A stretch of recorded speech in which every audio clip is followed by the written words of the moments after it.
Bismillahirrahmanirrahim. Assalamualaikum warahmatullahi wabarakatuh, teman-teman. Bagaimana kabarnya? Semoga teman-teman dalam keadaan sehat walafiat, tidak kurang sesuatu apapun. Oke, sudah lama ya Kang Ida tidak kembali membuat video langsung.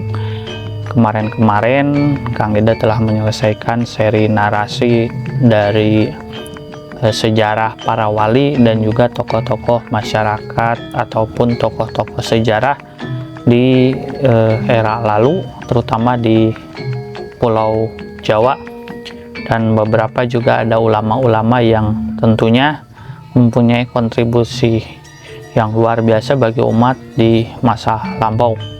Salah satunya waktu itu Kang Ida membahas guru mulia Syekh Abdullah Mubarak bin Nur Muhammad, ayahanda dari Abah Anom, yaitu mursyid Tarekah Qadiriyah Naksabandiyah di Suryalaya. Kemudian ada lagi kita membahas waktu kemarin dalam narasi ya, yaitu Syekh Nawawi Al-Bantani.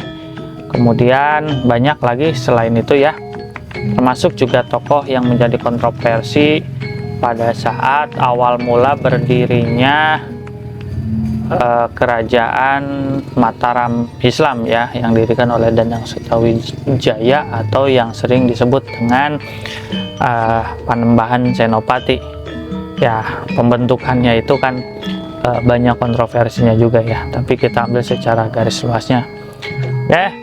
Sudah lama Kang Ida juga kangen membuat video ini, dan perlu teman-teman ingat bahwa Kang Ida sekarang mengganti nama channel yang tadinya Kang Ida 93 channel menjadi Cerita Kang Ida, agar lebih sederhana dan lebih mudah untuk dicari, dan tentunya memiliki semangat baru untuk berkontribusi membuat video-video yang bermanfaat.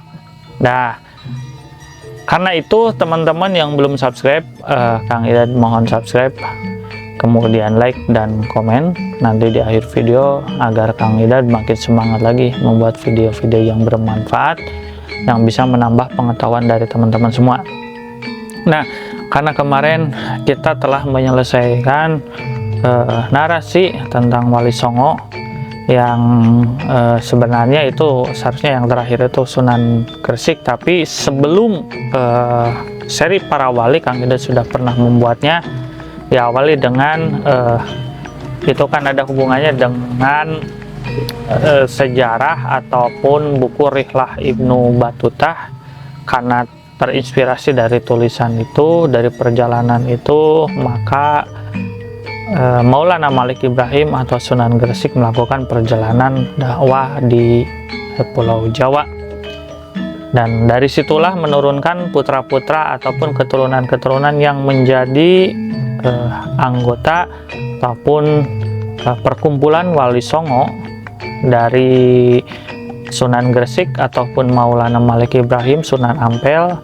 Begitunya kesananya ada lagi Sunan Kudus dan Sunan Bonang, kemudian Sunan Derajat, dan di luar itu ada Sunan Gunung Jati, ada Sunan Kalijaga. Oke, nah dari semua seri-seri itu dapat disimpulkan bahwa perjuangan perkembangan agama Islam itu memang betul pada abad ke-14, dan sebelumnya sudah masuk dari abad ke-7 itu permulaan penyebaran agama Islam. Masuknya agama Islam itu dimulai abad ke-7 dan berkembang pesatnya itu pada abad ke-14 di Pulau Jawa.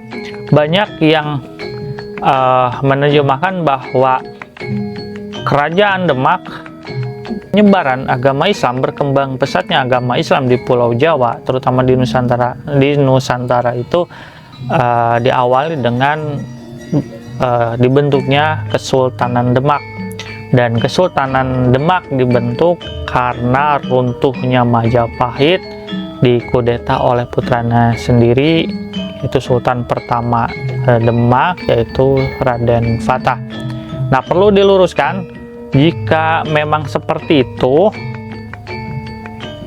teorinya seperti itu dapat Kang Idad bantah secara logika, waktu itu masyarakat Pulau Jawa itu sangat erat, sangat memahami etika. Jadi sehingga antara orang tua dan putra itu terjalin keakuratan yang luar biasa gitu ya. Jadi ikatan yang sungguh erat dan tuanya. Nah, jika Islam waktu itu disebarkan dengan cara merebut kekuasaan, maka dapat dipastikan Islam tidak akan menyebar sebegitu luasnya, sebegitu pesatnya sampai saat ini.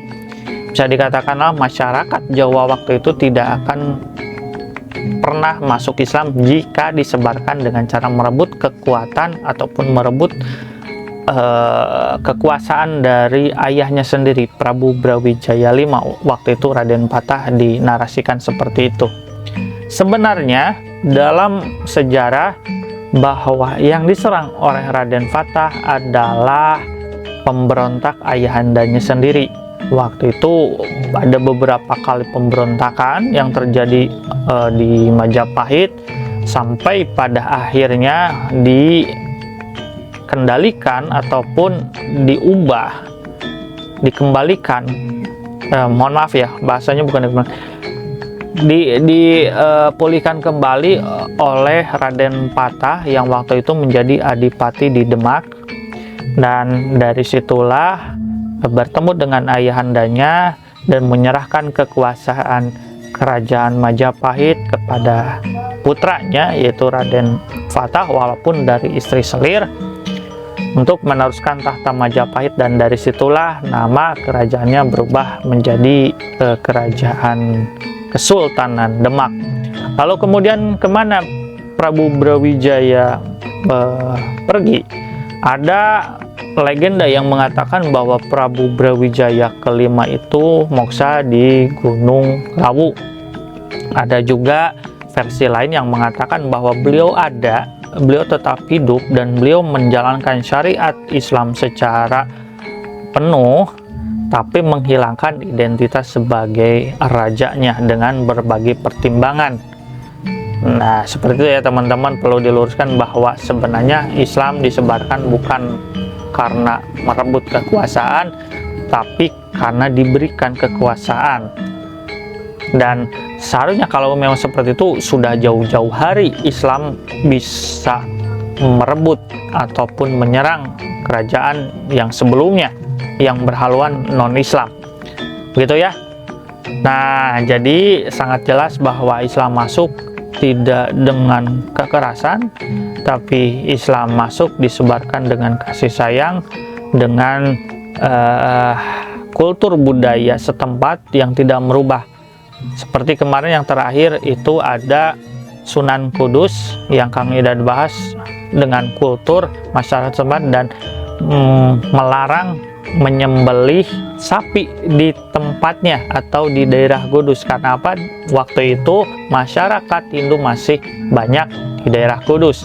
Jadi bukan melarang di keseluruhan, tapi melarang penyembelihan sapi di daerah Kudus, karena waktu itu masih banyak orang Hindu dan orang Hindu mempercayai bahwa sapi adalah kendaraan suci yang dipakai oleh Dewa Siwa menurut kepercayaan Hindu sendiri. Kemudian Sunan Derajat, Sunan Muria yang menyebarkan Islamnya itu dengan budaya setempat tanpa mengusik, tanpa merubah full. Jadi itu saja teman-teman, rangkuman dari serial-serial sejarah yang kemarin Kang Idad buat.